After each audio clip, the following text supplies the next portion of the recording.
In today's video, I'm going to be taking on my very first welding projects, which are going to be the floor pan and some cab braces. That being said, happy F100 Friday, and wish me luck, because I'm nervous and I've never welded anything before, and I don't think I'll be able to do it. I'll be able to do it. I will. I know it.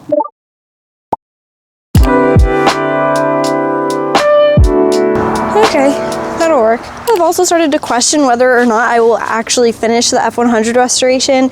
And if you're on my channel and you decide to scroll down a little bit, you can see I completely renovated my kitchen, and that took me a year to do, but I finished it. And I did a Ford Transit van conversion, but again, I finished it. There's no question here. I will be finishing this. It will be done. Today's situation is the floor pan. I'm gonna have to cut out this entire piece. I'm nervous. And I also saw that I'm gonna have to get out the spot welds for the cab mount. The problem is that I can't even see them. And I also got these new cross members. What do I call these? I think they're called braces. But I got these, and we're gonna paint them up, and we're gonna see how they fit on there. Let's actually do that right now. Let's see how they fit. Okay. I guess what I'm not entirely sure about is how the previous one comes off, and I couldn't find any videos on YouTube specifically about this.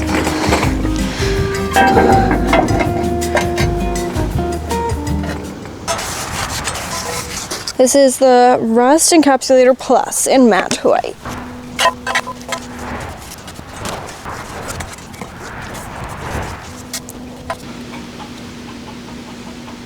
Okie dokie. So, I need to draw a template here.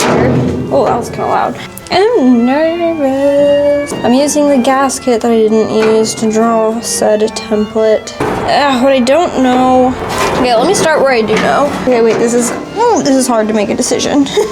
I need to make choices here. I saw somebody else use a gasket because it was like nice and flexible, and I must agree, it is quite nice and flexible and getting straight lines while still bending.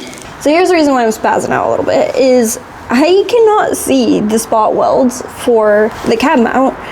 And so it does go up to here. I'm just nervous about cutting this because I don't want to mess with the cab mount itself and having to get out those spot welds because I can't see where they are. The good thing is that Seth randomly decided he wanted to come over today, and I was like, yes, please. I really need some help with this, and I'm scared to do it by myself. Sometimes you just need like another person to be there, you know what I'm saying?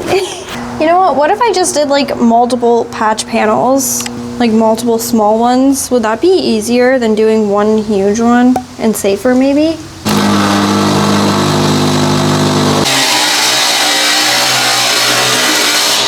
That's terrifying. I just used Seth's strength to help with the cutting, and now I'm going to get to grinding this and getting it to be a better edge, because the cut is not perfect by any means.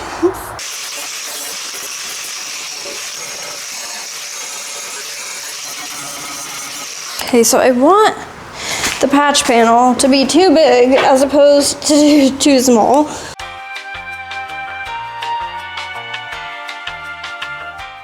Okay, that feels decent. Now I've got to cut it. I don't like the cutting process. This is harder than it looks, and I keep burning my hand. Wonderful. In the videos I watched of people doing this, they basically got the two pieces of metal to be barely touching before they welded them together. However, I could not get mine to do that, so I just kept cutting away, and needless to say, I cut the floor pan too small.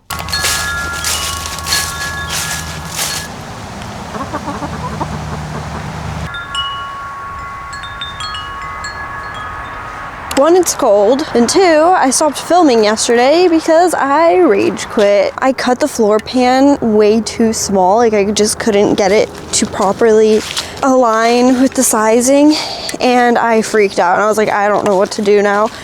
And so my roommate, actually, she just finished welding school, and so I was like, can you please help me? I don't know what I'm doing. Hold on, let me get the keys out. And so she came out and we put something together And she was like, you know what, it's not gonna be pretty, but it will be functional. And I was like, that is all that matters in this situation, function. So I'll show you what we did. Yeah, I'm so grateful for her coming out and helping me with this, because it was getting bad. Oh yeah, and then I started welding last night, which, why do you do anything while you are upset? I was very upset last night and like stressing out. I just started welding and the weld started turning out really, really badly, and I just got very upset with the whole thing. But what we did is we've got this like outline situation here, and then this smaller piece, it'll fit like that in there eventually, but you get the gist. We had to put these like side pieces on there for it. So anyways, let me get back to welding. So I essentially had to re-weld the floor pan back together from the pieces that I had cut off so that it would be big enough to fit again. I just did not know that the metal could be overlapping. I thought that it had to be like kissing, like edge to edge, you know what I mean? So if I would have known that information prior, this would have gone a lot smoother. After the fact, I also saw a video of a guy who put the floor pan patch panel on top of the floor pan before cutting it, and he cut them both at the same time,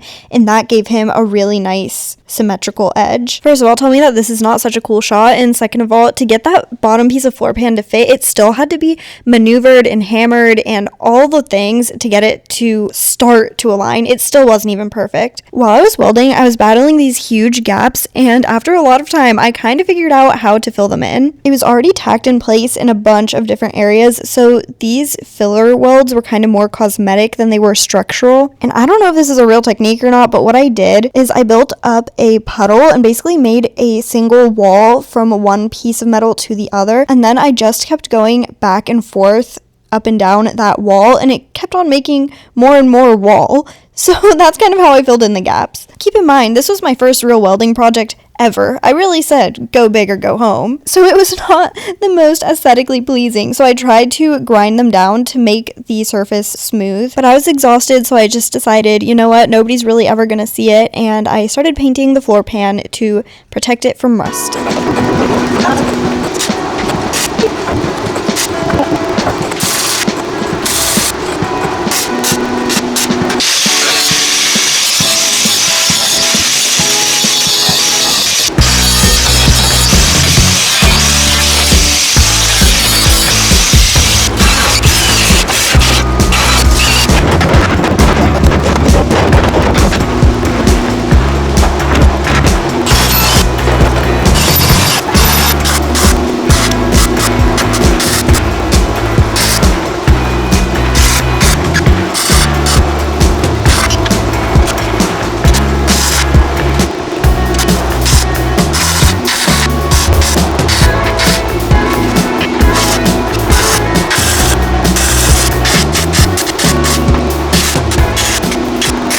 I've had to calm myself down because I don't think I can even explain how frustrating it is to work underneath this. I need to not do anything else today because my work is getting really, really sloppy. So I just need to stop. I'm just frustrated that this is not done, you know what I'm saying? And I'm pissed, and I hate body work, and yeah, I hate patch panels, so I'm never gonna do another patch panel again in my entire life. Welcome back to the underneath of the truck. Pretty much I did that cab brace you saw. I did this one on a live stream, and then Seth finished it off for me because I got halfway through and rage quit. And now I've just got to finish painting and it's good to go. Also, I don't know if I acknowledged the paint that I'm using. It is this Eastwood Rust Encapsulator Plus in white. I decided to go with white because I figured it would be the easiest color for me to see if anything's wrong. I just noticed with black, if there's an oil leak or anything, it's really hard to see. And also if there's rust coming through, it'll also be a lot easier to see against the white. So that's why I went with white. I know it's gonna get dirty. It's not gonna be easy to keep it clean. It's probably never gonna be this clean ever again. So be it. Hate all you want. It's my truck and my choice. Alrighty. Gotta put my little hair bonnet on. I made the mistake when I was doing the frame painting. I didn't wear a bonnet for a little bit in the beginning, and it got in my hair a little bit, and it is still in my hair to this day. cold. Cold in my ear. Do you see this? The paint is in there and it's like squishy. Is it just the top layer? Let me see. Look at that. The top layer of the paint dried up. That's crazy.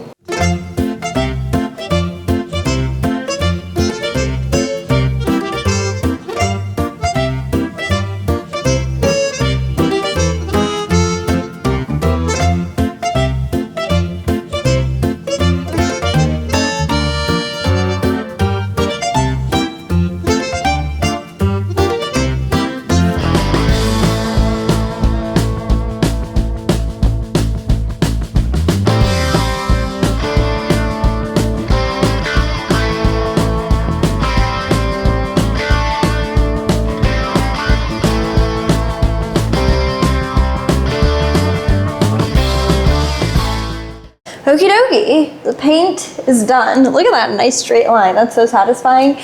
So let me take you on a little tour.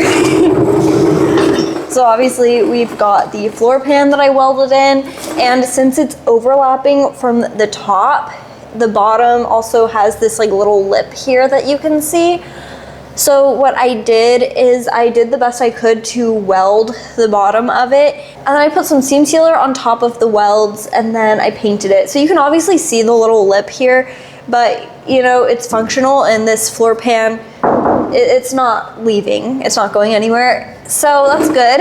And then the cab braces, as you can see, this one, if I was to go back, I would do what I did on this one to this one.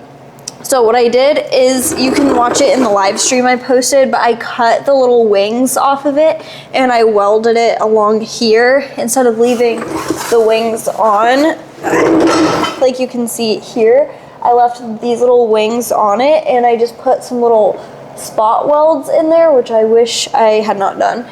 I now know that if I do this in the future again, I will most likely hire somebody to do it for me because it's really not fun. And if you can see here, I did not paint this little section. Like you can see, I painted the back of the cab corners to protect those, but I didn't paint this little section here, honestly, because I just ran out of paint. But it also just doesn't rust that much right here, as you can see.